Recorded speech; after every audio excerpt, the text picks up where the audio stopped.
forget what kind of cross it's called, but it's like located in a lot of churches. If you look at the floors and the tiling, you'll see that cross, right?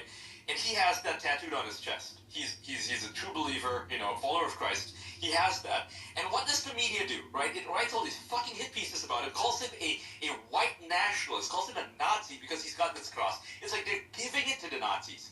Now, the Nazis not even Christian to begin with, but now they're saying crisis king, right? Like you saw this when Candace Owens started virtue signaling to the Nazis and saying crisis king, and all these Nazis who are not even Christians started saying that because it was like a way for them to co-opt Christianity, right? They call it Christian nationalism. That's an invention, by the way, of the media, again, to claim that, you know, that all Christians are like this. All Christians are actually Nazis. So they're demonizing Christians, like real Christians, and, you know, evangelicals, Catholics alike.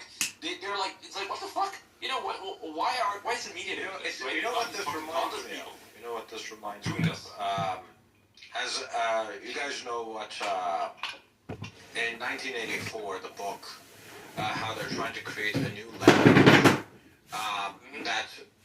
Newspeak, that doesn't have anything that is negative in it. This is kind of like that, where they're trying to basically co-opt every single saying and take everything. Just so you're, in the end, you're only allowed to say if you approve things, if you don't want to be part of that group. Everything else is double plus on good. Yeah, exactly. It's like wokeness. As I've said before, wokeness used to mean awareness of the PSYOP layer, and it's turned into a PSYOP layer in and of itself. Yep.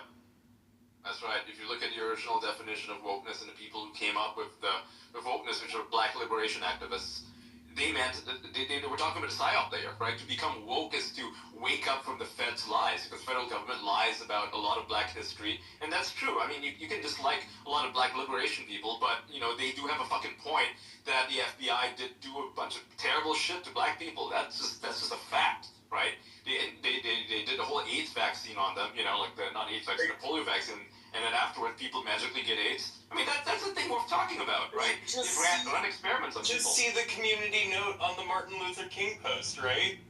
Yeah, that's right. They tried to suppress him. They stopped the marches. They put him in danger, and they probably got him killed. Right? They radicalized someone to the point where that person murdered Martin Luther King, right?